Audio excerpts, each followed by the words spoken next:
1974 সালে দেশের মানুষ না খেয়ে মারা গিয়েছিল, দুর্ভিক্ষে প্রায় 7 থেকে 8 লক্ষ মানুষ মারা গিয়েছিল।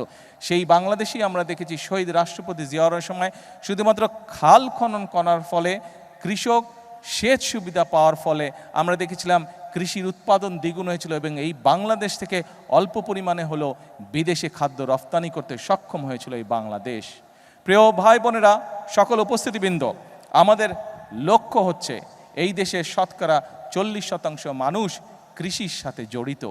আমি আপনি আজকে আমরা যেখানে অতিথি হিসাবে আমরা যারা এখানে উপস্থিত আছে, মাঠে যত মানুষ উপস্থিত আছেন, এই মঞ্চে যত মানুষ উপস্থিত আছেন, আমি হয়তো সরাসরিভাবে কৃষির সাথে সম্পর্কিত নই, কিন্তু আমাদের পরিবারের কেউ না কেউ আছে যেই মানুষটি কৃষির সাথে সম্পর্কিত, সরাসরিভাবে এখনও সম্পর্কিত, আমাদের আত্মীয় স্বজন পরিবার পরিজনের।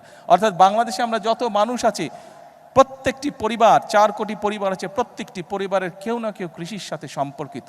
অর্থাৎ এই দেশের প্রধান পেশাই হচ্ছে কৃষি। আমি ব্যক্তিগতভাবে বিশ্বাস করি, বাংলাদেশ জাতীয়তাবাদী দল বিশ্বাস করে, বর্তমান বাংলাদেশের মানুষের ভোটে নির্বাচিত বিএনপি সরকার বিশ্বাস করে যে এই দেশের কৃষক যদি সচ্ছল থাকে, এই দেশের কৃষক যদি বেঁচে থাকে, এই দেশের কৃষক যদি ভালো থাকে, তাহলে সমগ্র বাংলাদেশ ভালো থাকতে পারবে, সমগ্র বাংলাদেশের মানুষ ভালো থাকতে পারবে। এবং উপস্থিতবৃন্দ, আমাদের আপনাদের ভোটে নির্বাচিত বর্তমান সরকারের লক্ষ্যই হচ্ছে কৃষককে আত্মনির্ভরশীল হিসাবে গড়ে তোলা, কৃষককে সচ্ছল হিসাবে গড়ে তোলা। সেই জন্যই এই কৃষক কার্ড আমরা দিয়েছি।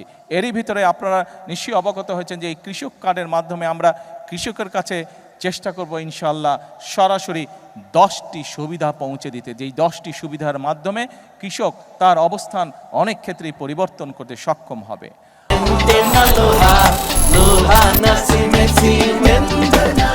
একটু আগে আমি আমার বক্তব্যে বলেছি যে শহীদ রাষ্ট্রপতি জিয়াউর রহমানের সময় সমগ্র বাংলাদেশে খাল খননের মাধ্যমে কৃষককে সেচের সুবিধার আওতায় নিয়ে আসা হয়েছিল। আপনারা নিশ্চয়ই খেয়াল করেছেন যে এই কথাটিও আমরা কিন্তু নির্বাচনের আগে বাংলাদেশের মানুষের কাছে বলেছিলাম, এবং নির্বাচন শেষ হবার পরে বাংলাদেশের মানুষের ভোটে আল্লাহর রহমতে বিএনপি সরকার গঠন করতে সক্ষম হওয়ার পরে আমরা সেই কমিটমেন্টও আমাদের প্রতিশ্রুতির কাজ শুরু করেছি আমরা, অর্থাৎ সারা বাংলাদেশে আমরা খাল খনন কর্মসূচি করে শুরু করেছি। এবং এই খাল খনন কর্মসূচি আমাদের লক্ষ্য রয়েছে আমরা আগামী 5 বছর প্রায় 20,000 কিলোমিটার খাল ইনশাআল্লাহ খনন করব। দেশের ভিতরে অনেক জায়গা আছে যেখানকার কৃষকরা এমনকি বর্ষার সময় পর্যন্ত পানির কষ্ট তাদেরকে ভোগ করতে হয়।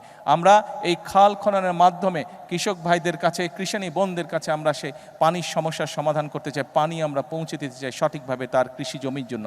শুধু তাই নয়, এই খাল খনন করার মাধ্যমে আমরা আমাদের লক্ষ্য উদ্দেশ্য হচ্ছে বন্যার সময় যে অতিরিক্ত বর্ষণ হোক বা হঠাৎ করে যে পানি চলে আসে সীমান্তের ওপার থেকে, এই সমস্যাগুলোকে যাতে আমরা ম্যানেজ করতে পারি, সেই পানিগুলোকে যাতে আমরা পরবর্তী সময়ের জন্য ধরে রাখতে পারি, সেই জন্য খাল খনন আমাদের একটি লক্ষ্য।